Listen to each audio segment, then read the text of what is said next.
चंद्रयान-3 चांद की कक्षा में प्रवेश कर गया है। इस वक्त बड़ी जानकारी, बड़ी खबर आपके लिए और अच्छी खबर चंद्रयान-3 से जुड़ी हुई। इस वक्त बड़ी जानकारी, खबर यह है कि चांद के करीब पहुंचा है चंद्रयान-3। चंद्रमा की ऑर्बिट में, चंद्रमा की कक्षा में चंद्रयान-3 पहुंचा है। और इसको आप इस तस्वीर से समझिए जो इस वक्त हम आपके सामने रख रहे हैं।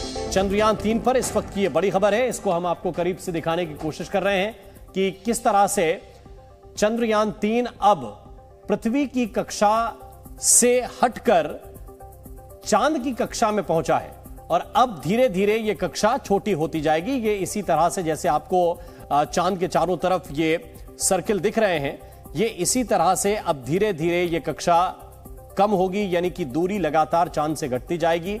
और चंद्रमा पर 23 अगस्त को यह चंद्रयान-3 लैंड करेगा। जिस तरह से गणना की गई है, जिस तरह से कैलकुलेशन अब तक हुआ है, ठीक उसी तरह से यह पूरा घटनाक्रम भी घटता जा रहा है। और यह तस्वीर आपको थोड़ा सा और क्लियर करेगी, थोड़ा सा और बेहतर तरीके से बताएगी। ये जो तस्वीर है ये 7:15 की तस्वीर है और 7:15 पर जो निर्धारित वक्त था, उस वक्त की ये एक इसरो के द्वारा जो जारी की गई इमेज है, वो इस वक्त हम आपको दिखा रहे हैं कि किस तरह से चंद्रयान-3 अब चंद्रमा की कक्षा में पहुंच गया है। और भविष्य का प्लान क्या है वो भी आपको इस सर्किल के जरिए, ये जो कक्षाएं दिखाई गई हैं, इस ऑर्बिट के जरिए आप अंदाजा लगा सकते हैं कि भविष्य में चंद्रयान-3 किस तरह से ट्रेवल करने वाला है। अब तक चंद्रयान-3 पृथ्वी के गुरुत्वाकर्षण बल के सापेक्ष काम कर रहा था और यात्रा कर रहा था, लेकिन एक अतिरिक्त बल लगाते हुए पृथ्वी की कक्षा से चंद्रयान-3 ने चंद्रमा की कक्षा में प्रवेश लिया है। और यह एक बहुत ही महत्वपूर्ण पड़ाव है और वो पड़ाव सफलता के साथ चंद्रयान-3 ने पूरा किया है। प्रणय। बिल्कुल राम, और ये बहुत महत्वपूर्ण पड़ाव है चंद्रयान की इस पूरी यात्रा के लिहाज से अगर देखा जाए। और जो सबसे निकटतम बिंदु है इस समय चंद्रमा से, ये जो पूरा वलय आप देख रहे हैं, ये जो पूरे चंद्रमा के ऑर्बिट्स नजर आ रहे हैं इस ग्राफिक्स के अंदर। और मैं चाहूंगा कि आप ये ग्राफिक्स हम थोड़ा बड़ा करके दर्शकों को बता सकें कि ये ग्राफिक्स जो है ये बताता है कि पूरा सफर कैसा रहने वाला है यहां से। यानी आप देखिए, धरती दूर है चंद्रमा के लिए, चंद्रयान-3 के लिए, और चंद्रमा अब उसके नजदीक में है। और चंद्रमा का जो गुरुत्वाकर्षण है वो महसूस कर रहा है इस समय चंद्रयान-3, और उसकी जो ऑर्बिट है उसके अंदर प्रवेश कर चुका है। और जो सबसे निकटतम बिंदु है जिसे पेरिलून कहा जाता है, ये जो बिंदु जहां से वो चंद्रमा की कक्षा के अंदर प्रविष्ट हुआ है, दाखिल हुआ है, उसे पेरिलून कहा जाता है। और यहां से ये अपना जो वलय है, जो ऑर्बिट है, वो धीरे धीरे बड़े ऑर्बिट से छोटे ऑर्बिट और छोटे ऑर्बिट से फिर वो बिल्कुल सर्कुलर ऑर्बिट के अंदर पहुंचेगा। यानी चंद्रमा की बिल्कुल सतह से 100 किलोमीटर का ये ऑर्बिट होगा जहां ये पहुंचेगा। और उसके बाद ये जो पूरी प्रोसेस है, इसके अंदर जो इंजन इसके अंदर लगे हुए थे प्रोपल्शन मॉड्यूल के अंदर, अब वो उल्टा काम करेंगे।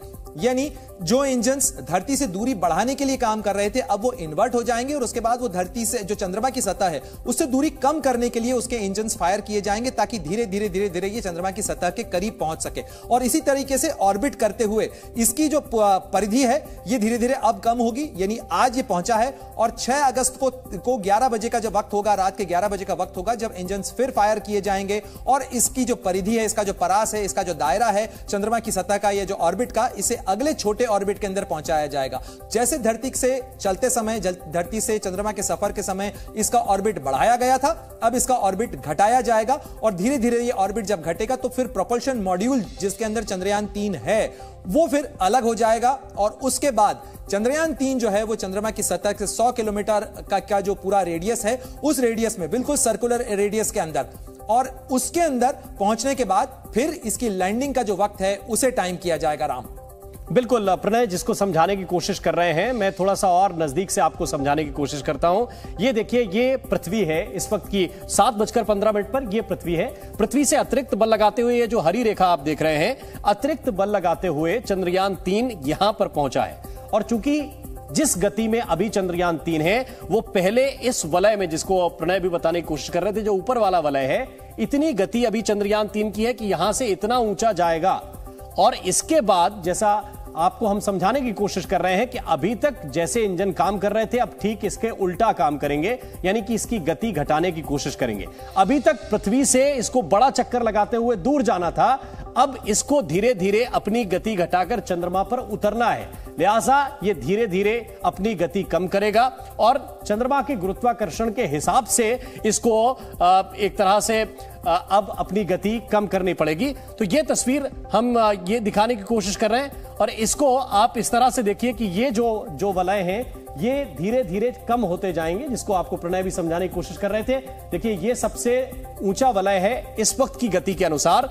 धीरे धीरे जब गति कम होगी तो वलय छोटा होगा, फिर और छोटा होगा, फिर और छोटा होगा और इसके बाद लगभग जैसे चंद्रमा का आकार है उस आकार में ये वलय हो जाएगा और आखिरकार दक्षिणी ध्रुव तक ये पहुंचेगा। और वहां पर बहुत ही महत्वपूर्ण पड़ाव है, क्योंकि पिछली बार भी हम वहां तक पहुंचे थे लेकिन ठीक ढंग से जो है वो लैंड नहीं कर सके थे। तो ये स्थिति हम आपको पूरी तरह से बता रहे थे और उस वक्त जो हादसा हुआ था वो फिर से ना हो, इसके लिए बहुत तैयारी की गई है। छोटी छोटी जो तकनीकी चीजें हैं उनमें सुधार किया गया है। प्रणय, आपका बहुत बहुत शुक्रिया ये तमाम चीजें दर्शकों को समझाने के लिए। तो आज बहुत ही महत्वपूर्ण मौका है और अगले कुछ दिन और भी महत्वपूर्ण होने वाले हैं। जी न्यूज़।